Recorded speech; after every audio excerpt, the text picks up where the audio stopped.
ಯಾರು ಮಾಡಿದ್ರು ಅಂತ ಹೇಳಿ. ಸೊ ಆದ್ರಿಂದನೇ ನಾವು ಪ್ರೋ ಇನ್ಕಂಬೆನ್ಸಿ ನಾವು ಎಷ್ಟೇ ಸಲಿ ನಾವು ಬಾಗಲಕೋಟೆಯಲ್ಲಿ ಕಾಂಗ್ರೆಸ್ ಗೆದ್ದಾಯ್ತು ಮೋಹನ್. ಬಾಗಲಕೋಟೆಯಲ್ಲಿ ಗೆದ್ದು ಬೇಗಿದ್ದು ಕಾಂಗ್ರೆಸ್ ಬಿಜೆಪಿ ವಿರುದ್ಧವಾಗಿ ಉಮೇಶ್ ಮೇಟಿಗೆ ಭರ್ಜರಿ ಗೆಲುವು. ಬಹುಶಃ ಮೊದಲ ಘೋಷಿತ ಫಲಿತಾಂಶ ಇದು. ಮೊದಲ ಘೋಷಿತ ಫಲಿತಾಂಶ. ಇಲ್ಲಿವರೆಗೂ ನಾವು ನೋಡ್ತಾ ಇರೋದು ಬರೀ ಲೀಡ್ ಅನ್ನೋದನ್ನು ಮಾತ್ರ. ಟ್ರೆಂಡಿಂಗ್ ಅದನ್ನು ನೋಡ್ತಾ ಇದೀವಿ ನಾವು. ಆದರೆ ಈಗ ಬಾಗಲಕೋಟೆಯಲ್ಲಿ ಗೆದ್ದಾಯಿತು ಅಭ್ಯರ್ಥಿ. ಕರ್ನಾಟಕದಲ್ಲಿ 2 ಕ್ಷೇತ್ರಗಳಿಗೆ ಉಪಚುನಾವಣೆ ನಡೆದಿತ್ತು. ಒಂದು ಬಾಗಲಕೋಟೆ, ಮತ್ತೊಂದು ದಾವಣಗೆರೆ ದಕ್ಷಿಣ.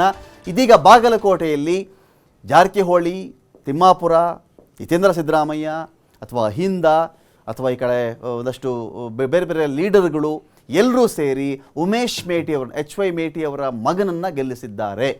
ಬಹಳ ಒಂದು ಫೈಟ್ ಇರುತ್ತೆ ಇಲ್ಲಿ. 2-2 BJP ಗೆದ್ದು ಬಿಡ್ತಾರೆ ಕರ್ನಾಟಕದಲ್ಲಿ. ಯಾಕೆಂದರೆ ದಾವಣಗೆರೆ ದಕ್ಷಿಣದಲ್ಲಿ ಹೇಗೂ ಒಂದಷ್ಟು ಕಿತಾಪತಿ ಇದೆ ಅಲ್ಲಿ. ಆದರೆ ಬಾಗಲಕೋಟೆ ಅಂತ ಬಂದಾಗ ಚನ್ನಂತಿಮಠರು ಕೆಲವು ಮತಗಳ ಅಂತರದಿಂದ ಸೋತು ಬಿಟ್ಟಿದ್ರು. ಇದೆಲ್ಲ ಲೆಕ್ಕಾಚಾರ ಇತ್ತು. ಇದೆಲ್ಲದರ ಹೊರತಾಗಿಯೂ ಕೂಡ ಇಲ್ಲಿ ಮೇಟಿಯವರ ಮಗ ಉಮೇಶ್ ಮೇಟಿ ಗೆಲುವಿನ ಮಾಲೆಯನ್ನು ತೊಟ್ಟುಕೊಂಡಿದ್ದಾರೆ ಬಾಗಲಕೋಟೆಯಲ್ಲಿ. ರೀಸನ್ಸ್ ಹೇಳ್ಬೋದಾ ಮೋಹನ್? ಇಲ್ಲ, ಇದು ನಿಜಾನೇ ಆಗಿದ್ರೆ ನಿಜವಾಗ್ಲೂ ನಿಜಾನೇ ಆಗಿದ್ರೆ ಅಂದ್ರೆ ನಿಜಾನೇ ಹೇಳ್ತಾ ಇರೋದಲ್ಲ. ನಾನು ನಿಮ್ಮಲ್ಲೇ ಬ್ರೇಕಿಂಗ್ ನೋಡಿದ್ದು. ನಾವೇನು ಕಾಂಗ್ರೆಸ್ ಅವ್ರ ತರ EVM ನ ಬ್ಲೇಮ್ ಮಾಡೋದು, ಇನ್ನೊಂದು SIR ನ ಬ್ಲೇಮ್ ಮಾಡೋ ಕೆಲಸ ಮಾಡೋದಿಲ್ಲ. ಓಕೆನಾ? ಸೊ ಪ್ರಜಾಪ್ರಭುತ್ವದಲ್ಲಿ ಮತದಾರ ಏನ್ ಕೊಟ್ಟಿದ್ರೆ ನಾನು ಅಕ್ಸೆಪ್ಟ್ ಮಾಡ್ಕೋಬೇಕು, ನಾವು ಮಾಡ್ಕೊಳ್ತೀವಿ, ಅದ್ರಲ್ಲಿ 2 ಮಾತೇ ಇಲ್ಲ. ಸೊ ನಾವು ನಮ್ಮ ಎಫರ್ಟು ನಮ್ಮ ನಾಯಕರು ಹಾಕಿದ್ದಾರೆ. ನಾವು ಅಲ್ಲಿ ಬಹಳಷ್ಟು ಎಫರ್ಟ್ಗಳನ್ನ ನಮ್ಮ ಕಾರ್ಯಕರ್ತರಾಗ್ಬೋದು ನಾವೆಲ್ಲನೂ ಹಾಕಿದ್ವಿ.